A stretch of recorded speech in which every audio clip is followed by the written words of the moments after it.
menunjukkan bahwa upaya penurunan stunting di NTB itu merupakan dari hasil proses belajar yang terus-menerus, kemudian serta kolaborasi yang kuat antar berbagai pihak atau berbagai pihak.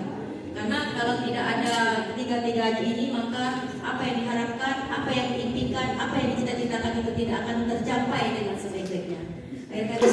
Luar biasa sekali, mampu menyimpulkan, komposisinya bagus sekali. Nanti masa terkaitannya Bu Sisria. Selanjutnya ya.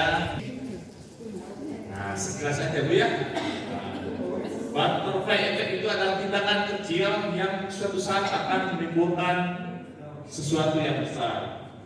Kayak Pak, seekor kupu-kupu di Amazon, dia mampu menghasilkan angin tornado di Texas. Seperti itu Bu. Jadi itu namanya efek butterfly effect. Jadi keruntutan tindakan yang nanti akan menghasilkan sesuatu yang besar.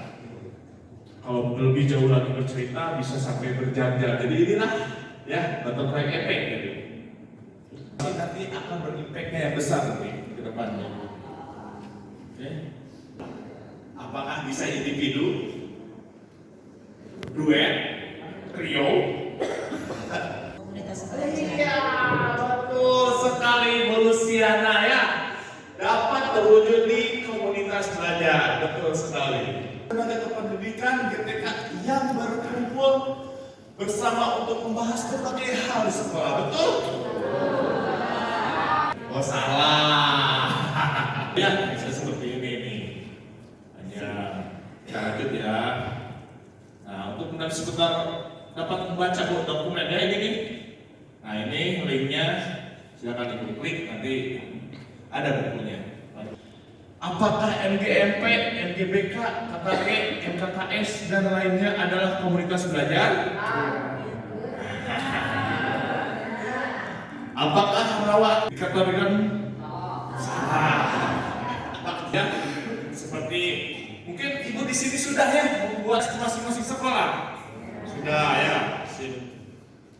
Ikut dalam sekolah. Komunitas belajar dalam sekolah. Betul Pak Kama.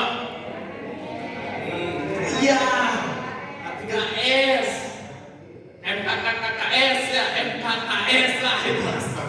Kalau SD itu KKKS, K3S ya. Ya. Belajar dalam sekolah sudah ya. Nah. Komunitas belajar dalam sekolah udah. Kemudian ada komunitas belajar daring di PMM. Ada yang sudah melakukan? Wah, saya yakin sudah. Kata Ibu ya.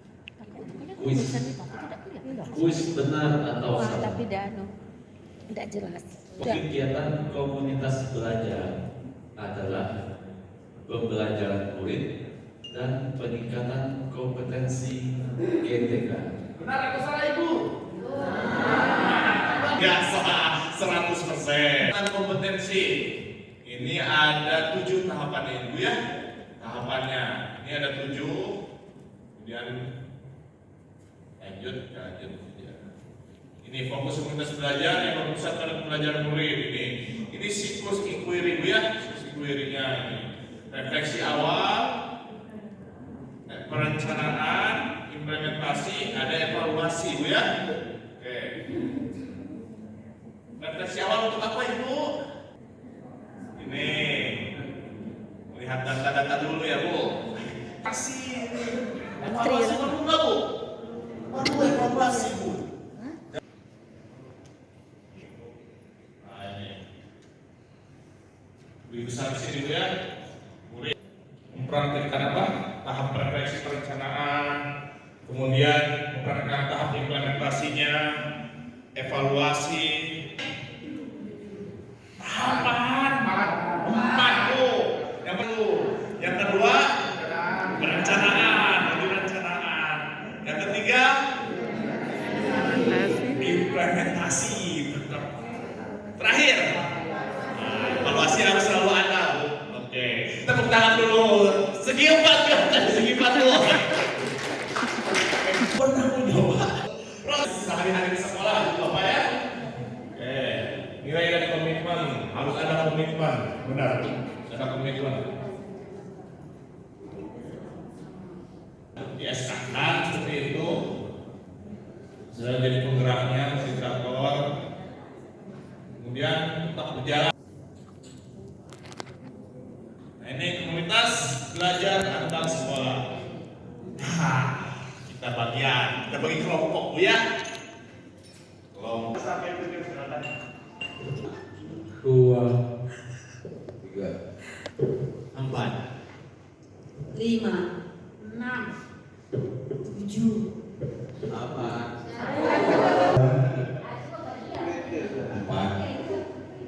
5,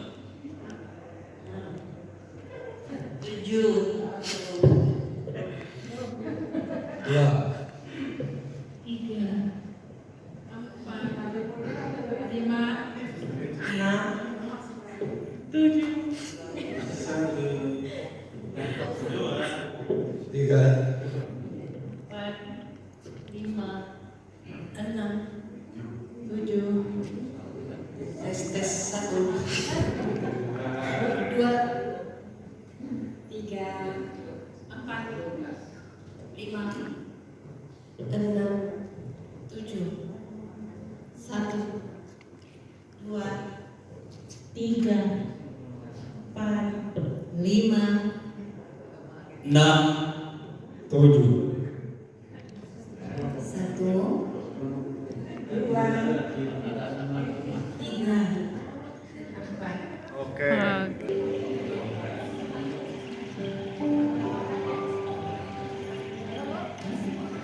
Ini yang di komunitas ya, Bu? Di komunitas.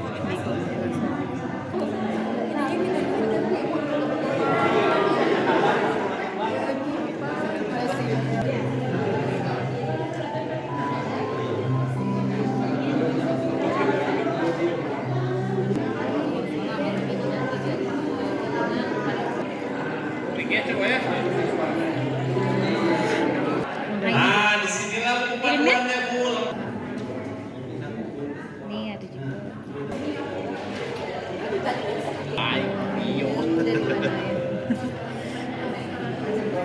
Alhamdulillah ya, akhirnya semua kelompok bisa mengeluarkan karya, membuat karya. Ada kelompok 4 mana? Nah, siapa perwakilan?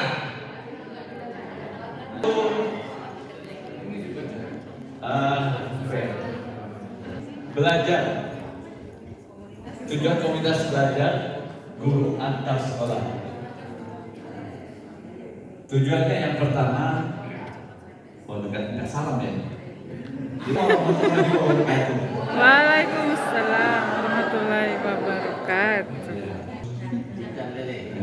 Sebagai wadah kolaborasi guru antar sekolah, seperti KTKS tadi, MGMP, KKG, itu sebagai wadahnya untuk berkolaborasi antar guru.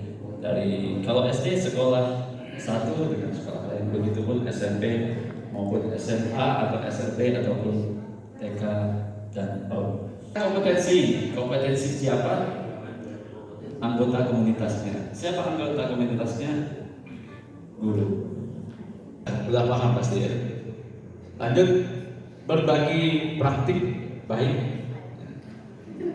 Bisa 2 dan 4 ini bisa nyambung ya. Berbagi praktik baik bisa meningkatkan kompetensi dan kualitas pembelajaran. Jadi kalau kembali lagi ke tujuan awal tadi, bahwa kita dalam komunitas belajar fokusnya ada 2. Pertama, meningkatkan kompetensi, dan kedua, meningkatkan kualitas pembelajaran yang berakhir pada meningkatkan hasil belajar peserta. Ini kan guru antar sekolah ya. Nah, sekarang tujuan komunitas belajar kepala sekolah. Antara kelompok 2 dan kelompok 5 silakan berhubungan. Di antara 2 dan 5 silakan. Kelompok 2-nya siapa? Ayo. Assalamualaikum warahmatullahi wabarakatuh.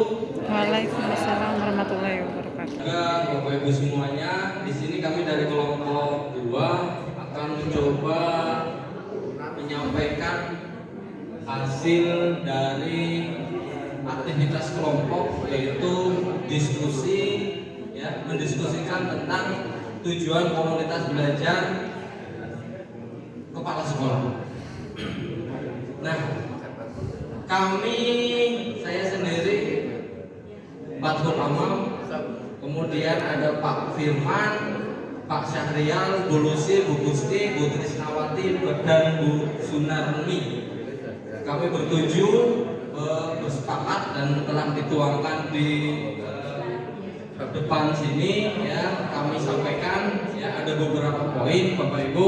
Yang pertama, tujuan komunitas belajar kepala sekolah yaitu sebagai wadah untuk merealisasikan terjadinya kolaborasi antar kepala sekolah untuk belajar bersama. Jadi kata kuncinya kolaborasi dan belajar bersama.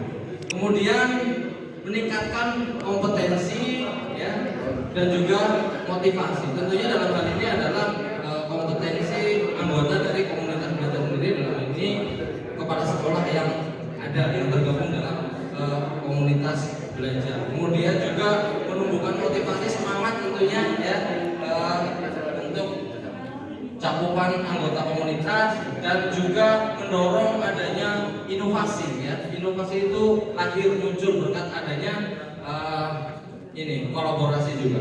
Kemudian yang ketiga, Bapak Ibu, yaitu merancang program bersama dalam upaya meningkatkan hasil belajar murid melalui peningkatan kompetensi guru. Yang perlu dikaitkan dengan tadi apa yang dipaparkan oleh Pak Iqbal, yaitu peningkatan terkait dengan peningkatan kompetensi guru, ya, kemudian juga fokus pada pembelajaran murid, ya.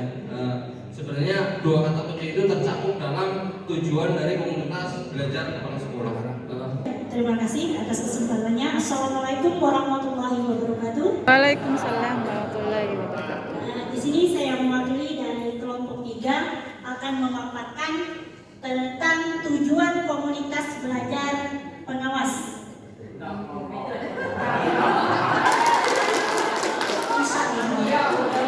Tujuan komunitas pengawas sekolah dapat dirangkum sebagai berikut. Yang pertama, merealisasikan kolaborasi, menjadi wadah untuk merealisasikan kolaborasi antar pengawas sekolah sehingga mereka dapat saling mendukung dan berbagi pengetahuan. Kemudian yang kedua, meningkatkan keterampilan pengawas sekolah dalam mendampingi kepala sekolah agar dapat memberikan bimbingan yang lebih efektif, tetap up to date dan relevan. Ini pengalaman dalam proses pendampingan kepala sekolah yang dapat memperkaya wawasan dan praktik terbaik di antara anggota komunitas. Transformasi pembelajaran di sekolah dengan cara meningkatkan kompetensi dan kolaborasi di antara pengawas. Yang keenam, menciptakan lingkungan belajar yang aman, membangun komunitas belajar yang aman, nyaman, ramah bagi semua anggotanya, sehingga setiap individu merasa dihargai dan didengar. Nah, dengan tujuan-tujuan ini, komunitas pengawas diharapkan dapat berkontribusi secara signifikan terhadap peningkatan kualitas pendidikan di sekolah. Demikian, terima kasih. Wassalamualaikum warahmatullahi wabarakatuh. Kita semua, ya, kolaborasi. Pasti kayak kehidupan kita sehari-hari di sekolah, menjadi guru, murid, pengawas, ya. Iya. Jadi lebih luas lagi. Nah, tadi ceritakan diskusi kelompoknya sudah.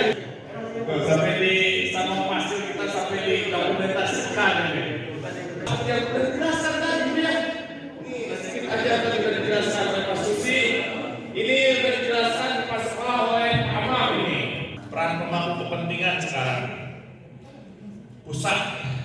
Ini Dirjen GPK, dan IKO ini. Kemudian ada Dirjen PDM ini, ada 3 IKO ini.